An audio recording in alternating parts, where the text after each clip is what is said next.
दोस्तों कभी कभी कुछ केसेस बहुत ही आसान दिखाई देते हैं, लेकिन उनके डेप्थ में इतनी बड़ी बात छुपी हुई होती है कि उसका पता लगाना बड़ा ही ज़रूरी होता है। अन्यथा किसी भी प्रकार उसको सॉल्व नहीं किया जा सकता। छोटी छोटी सी परेशानी काफ़ी दिनों तक आपको परेशान कर सकती हैं अगर हम उसके डेप्थ में जाकर उसके ओरिजिन का पता ना लगाएं।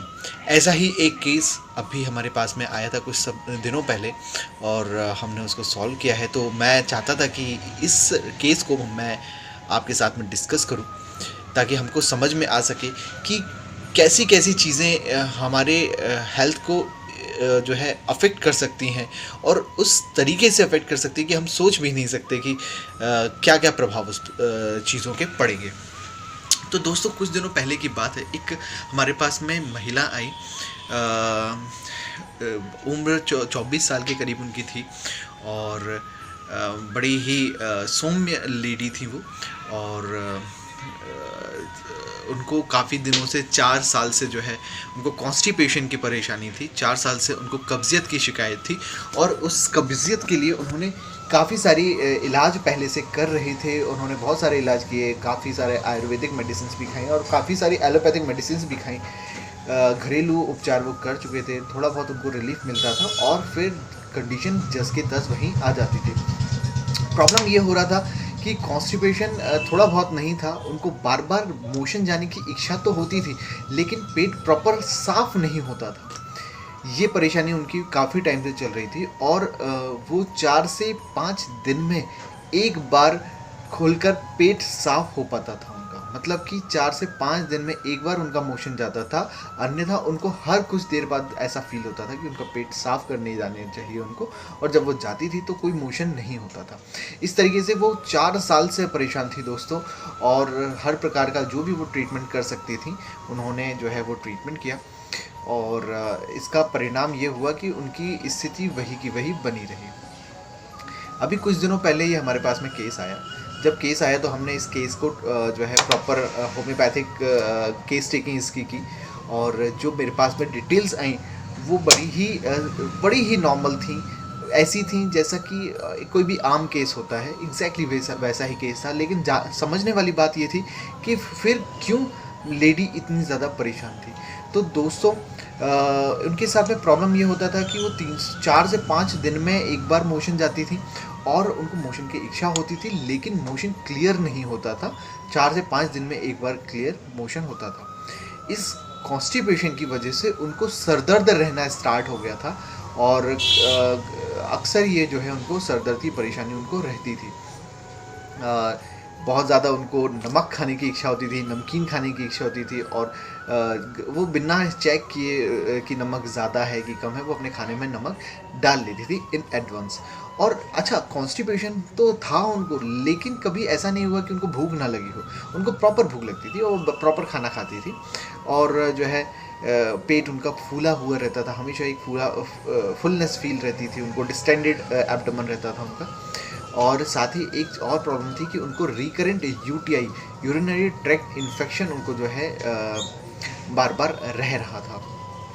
थोड़ा थोड़ा सा पानी वो बराबर पीती रहती थी। जब हमने मालूम करना चाहा कि वो उनके प्यास कैसी है, थर्स्ट कैसी रह रही है उनको, तो उन्होंने बताया कि थोड़ा थोड़ा पानी उनको बराबर वो लेती रहती हैं। तो सब कुछ नॉर्मल था, ऐसा कुछ विशेष इसमें देखने को नहीं मिल रहा था। पर कुछ जो है डायरेक्शंस मुझे मिल रहे थे कि कौन सी मेडिसिन इस तरफ जा रही होगी, लेकिन मैं एक कंफर्मेशन चाहता था, कुछ ऐसा स्ट्रॉन्ग कंफर्मेशन कि ये कंफर्म हो जाए कि जो मैं सोच रहा हूँ ये मेडिसिन वही है। तो थोड़ा सा मुझे पर्सनल होना पड़ा, और मैंने उनसे पूछा कि क्या कोई इमोशनल ट्रॉमा अभी हाल फिलहाल 4 साल पहले कोई इमोशनल ट्रॉमा तो नहीं हुआ है। तो थोड़ा सा वो सक पकाए, थोड़ा सा जो है वो झेपे। लेकिन उसके बाद में उन्होंने बताया कि 4 साल पहले उनका एक ब्रेकअप हुआ था। एक सज्जन थे जिनसे इनकी ये शादी करना चाहते थे, और जो है परिवार के प्रेशर में, और दूसरा जब उनको उनको ये मालूम पड़ा कि वो लड़का जो है इनके साथ में लॉयल नहीं था, और जो है उनके साथ में इनका ब्रेकअप हुआ। ब्रेकअप के बाद में ये काफ़ी ज़्यादा टूट गए और जो है काफ़ी ज़्यादा समय अकेला बिताना इन्होंने शुरू कर दिया, ज़्यादा लोगों से बातचीत करना इन्होंने बंद कर दी और ये परेशानी उनकी तब से स्टार्ट हो गई है। उस ब्रेकअप के बाद से इनके साथ में ये प्रॉब्लम स्टार्ट हुई कि उनको कॉन्स्टिपेशन रहने लग गया था और ये सारी प्रॉब्लम उनके साथ में स्टार्ट हुई। ये एक स्ट्रॉन्ग कन्फर्मेशन मुझे मिल चुका था जो कि इमोशनल साइड से मिलना था। देखिए मैं आपको बताना चाहूँगा कि होम्योपैथी इमोशनल कॉजेज़ पर ज़्यादा रिलाई करती है in comparison to physical symptoms. हम फिज़िकल सिम्टम्स से ज़्यादा मेंटल सिम्टम्स पर जो है रिलाई करते हैं और वो जो मेंटल सिम्टम था वो मेरे लिए कन्फर्मेटरी था। जो मैं सोच रहा था ये वही मेडिसिन थी और हमने वो मेडिसिन इनको प्रिस्क्राइब किया और यकीन मानेंगे दोस्तों, आज उनकी प्रॉब्लम बिल्कुल सॉल्व है। ये मेडिसिन दिए हुए मुझे उनको 4 दिन हुए हैं। 4 दिन में उनका बहुत अच्छा रिज़ल्ट मिला है और उनकी प्रॉब्लम लगभग सॉल्व हो चुकी है। वो लोगों से बातचीत उन्होंने करना शुरू कर दिया है, फैमिली के साथ में टाइम स्पेंड करना उन्होंने शुरू कर दिया है। उनको फैमिली अब अच्छी लग रही है, लोगों दोस्तों से मिलना जुलना उन्होंने स्टार्ट कर दिया है। मेरे लिए ये ज़्यादा ज़रूरी था। देखिए कॉन्स्टिपेशन इतना इम्पॉर्टेंट नहीं था जितना इम्पॉर्टेंट ये बात था कि वो उन्होंने अपने आप को इमोशनली जो है अकेला कर लिया था। उन्होंने जो है लोगों से कट गए थे। वो उस ब्रेकअप के बाद में इतना ज़्यादा वो मोरली डाउन हो गए थे कि उन्होंने अपनी लाइफ को बड़ा ही बांध लिया था। तो ये ज़रूरी था कि वो अब थोड़ा सा खुलें और जो है इस ब्रेकअप से बाहर आए। तो दोस्तों अब वो इस ब्रेकअप से बाहर आ गए हैं।